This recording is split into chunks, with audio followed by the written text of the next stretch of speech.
Recently, a Ponzi scheme has shaken Nigeria to its roots. It's called CBEX. Yeah. Oh my God. When you hear CBEX, everybody will start to quiver. The money that was lost is about 900 and something millions of dollars. Yeah. Trillions of naira. Yes. Ha, God. Yeah. Ogbolo. A lot of people right now, I'm sure a lot of people are probably having high blood pressure.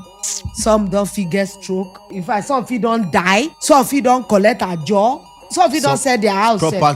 Properties to be able to invest in some of these get rich quick scams. So that's the thing. That get rich quick feeling. Why are Nigerians constantly falling for Ponzi scheme? Before it was MMM. People fell for MMM. They fall, enter ground. Now we thought people would have also learned from that. Now people also fell for this particular one. I'm not blaming anybody. I didn't fall for MMM. I didn't fall for this one. You didn't have money to fall. No, not that one, sir. At least for MMM, I heard about it. But I intentionally did not jump into it because, again, I looked and said, No, I've always Why had... are you looking at me like I because I know you fell for MMM now. Let's even look at it as a scamming empire. Because if we're looking at MMM alone, it's too narrow.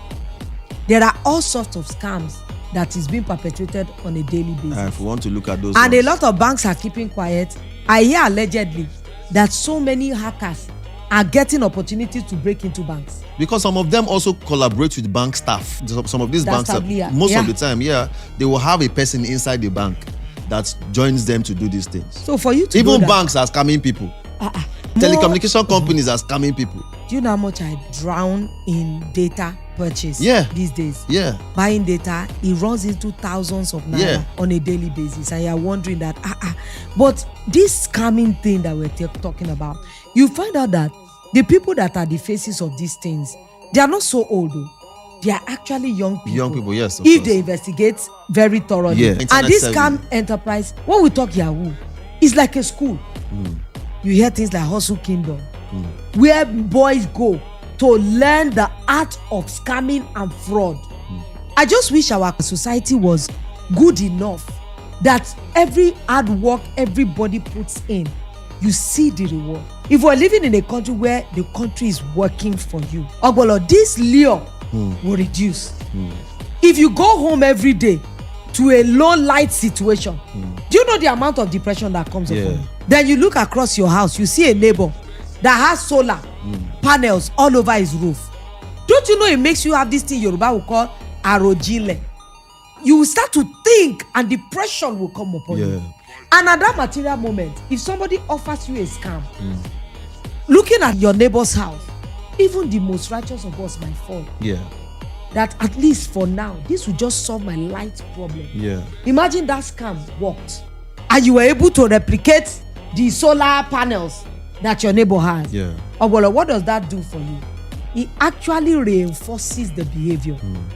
All of these people falling for this scam that you are wondering that how are they doing this over and over again? Some of them might have won it at a time.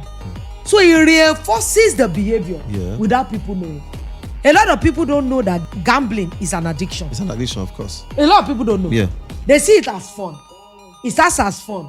After some time, it gets into dangerous level that you actually need psychiatric help. And that is the level that a lot of people are getting to.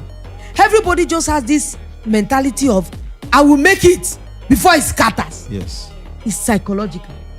And a lot of people need to start to see a psychiatrist. Because this is a mentality that can ruin an entire generation. $900 million left an economy. Something huge left. Something, of course. And this thing was turned into untraceable crypto. It's a different thing if they were bouncing from bank to bank. That they can trace the footprints of the money. Once the money is in crypto, it has earned forever. That means some people have set themselves up for life now. At the expense of others. At the expense of other people's pain. And do you know that another thing is this I pass my neighbor mentality? Everybody wants to do this thing so that you can they will even tell people they really like. Because you want to hold it to yourself. Say, May they just see me. So that when you enter, you'll see one. Do you know how people tell you the success stories of this thing? One guy when I know, he use and buy house, he use and buy car, exactly. he use and buy marry. Yeah. All in 1 year. Yeah. So if something like that happened to somebody, would you want to be a part of something? Yeah. Aside that one, everybody go and work too. Go and work. Because in this thing, to laziness still inside though. Of course. People still plenty. They're lazy. They're just lazy. The greed is mostly from those who have already made money. Something and they want to make a ridiculous amount. Exactly. But I cannot lie. I know some success story of Ponzi. There will always be those ones. I know one young man. In fact, Ponzi made his life. Yeah. I knew when he was a struggling music artist. All of a sudden, he just said, Kiriko. This boy don't they travel the world now.